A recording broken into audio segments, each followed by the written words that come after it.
Hey gamers, so have you ever loaded up Dead by Daylight with the intention to go and play some killer, only to get to the killer selection screen and go, oh, actually I don't know about that one, bro?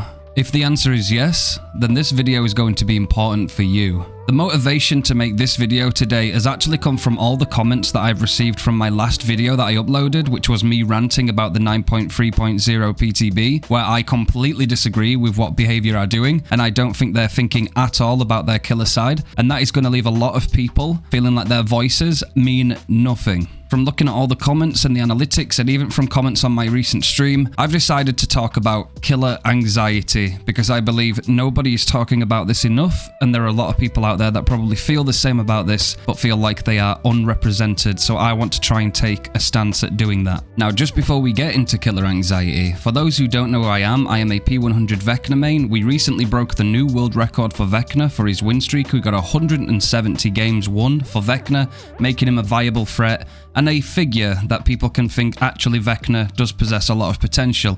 I've put in 3,000 hours of mastering him mechanically, and we've got a bunch of entertaining and educational videos on this YouTube channel, so if you like that, make sure you hit subscribe, and we have got some more variety killer gameplay coming soon. We're also live on Twitch very often, so feel free to go and follow us over there, and there is also our Discord as well. With that out the way, let's go and get into killer anxiety.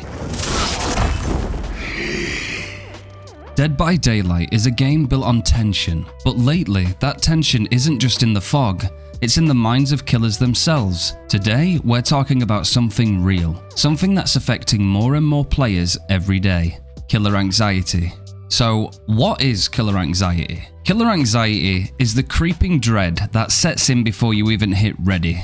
It's the feeling that no matter how hard you try, you're walking into a match stacked against you. It's the fear of being flamed in post-game chat, or being teabagged at every pallet, or being called a baby killer or a tryhard just for playing the game. It's the pressure to perform perfectly every match, to sweat, to tunnel, to slug, not because you want to, but because if you don't, you'll lose. And losing as killer doesn't just feel like shit, it feels like failure. Playing killer today means taking on a mental load that survivors simply don't carry. You're solo, you're responsible for the entire pacing of the match, and if you slip up once, that's it. 4 survivors escape and you're left questioning your skill, your build, your strategy, your worth. And let's be honest, survivors have more tools than ever. Buffs to perks, second chances, anti-tunnel mechanics, base kit BT, and now even more escape potential. Meanwhile, killers are expected to adapt, optimize, and execute flawlessly every single game. Behaviour, we need to get real. Every patch that buffs survivors without meaningful killer compensation pushes more players into anxiety, burnout, and eventually away from the role entirely. You say you want role diversity, but how can we have that when playing killer feels like a chore, when it feels like a gamble with your mental health? Killer anxiety isn't just a personal issue, it's a systemic one. It affects matchmaking, it affects queue times, it affects the health of the game. When killers stop queuing, survivors wait longer. When killers burn out, the game loses its balance. And worst of all, it silences creativity, it kills fun. It turns what should be a thrilling strategic experience into a stress test. If you've ever felt this anxiety, just know that you're not alone. You're not weak, you're not bad, you're playing a role that demands everything from you, and you deserve some respect for that. This video is your voice, your frustration, your truth, and it's time Behaviour listened. Now I want to draw your attention to a comment I got on my most recent video, and they say, oh holy shit, I thought the killer anxiety thing was just me. I'm glad to know we all suffer through that. And this is just another little indicator that you are not alone. There are lots of people that feel this way, and that is another reason why I'm making this video today. We also have another comment, and they say, I play both sides. Killer is more fun, but I play Survivor to play with friends. At high MMR, gens can fly. Plenty of times we have won a Survivor, and I have commented that the killer should have tunneled someone out rather than go for a fresh hook. My take is, if they want to gen rush, then why can't I kill rush? Sometimes this isn't even enough. I took a break from 2v8 today, which is a chill mode, and I agree with them. And went back to 1v4 for one game and was playing a C tier fun build on a B tier killer. I had fast chases, didn't realise until later that I was actually going against an actual comp squad. I managed to get a few hooks and a kill, but holy heck, it didn't matter that I had a quick first chase, 2 gens pop. Okay, then quickly down the second guy and 3 more gens are about to pop.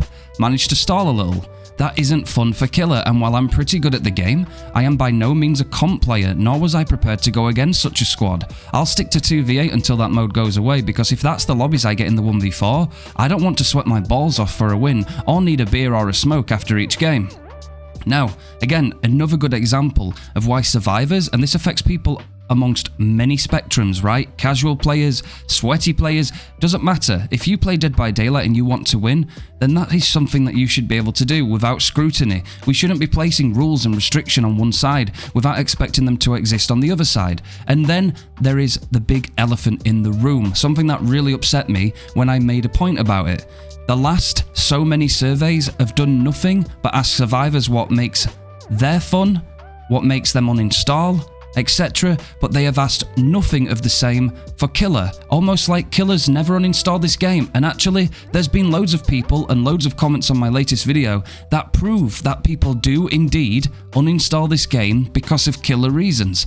It's a shame that Behaviour do not take this into consideration. This next comment says, I can't tell you how many times recently with this patch looming that I've opened the game, looked over things for a minute, considered playing Killer, unknown is my favourite freak, ayo, and then just shut the game down off instead.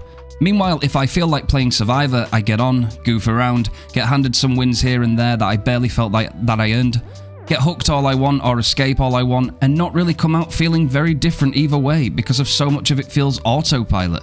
Boy, don't you just love the choice between stressful or dull? And I agree.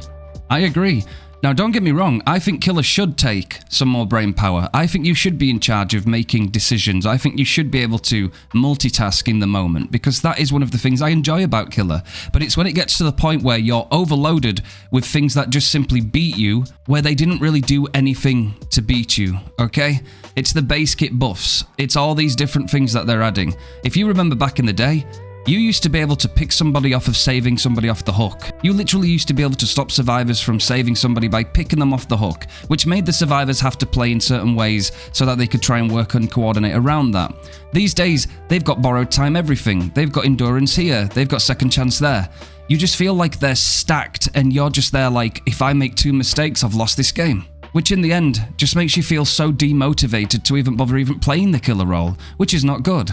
Now, we've got some crazy changes coming from the 9.3.0, which have got many people upset, and I don't blame people being disappointed right now. Remember, this year was supposed to be about the quality of life initiative, where we're all kind of left feeling now, right before the holiday season, like everything's got worse, there's more bugs in the game, and nothing actually got done, aside from some content that got added. So Behaviour really need to turn things around, and they've got to turn it around fast, because their player base is growing very, very thin on patience. Now, me myself, I like to just stick to my gameplay. I like to have some fun times. I like to create some funny moments on stream. I like to just sit with my community and have a good time playing the game. I'd actually rather spend less time moaning about the game and more time playing it and enjoying myself, because believe it or not, the frustration comes from a place of love. I love this game and I want it to do well, and that's where the frustration stems from.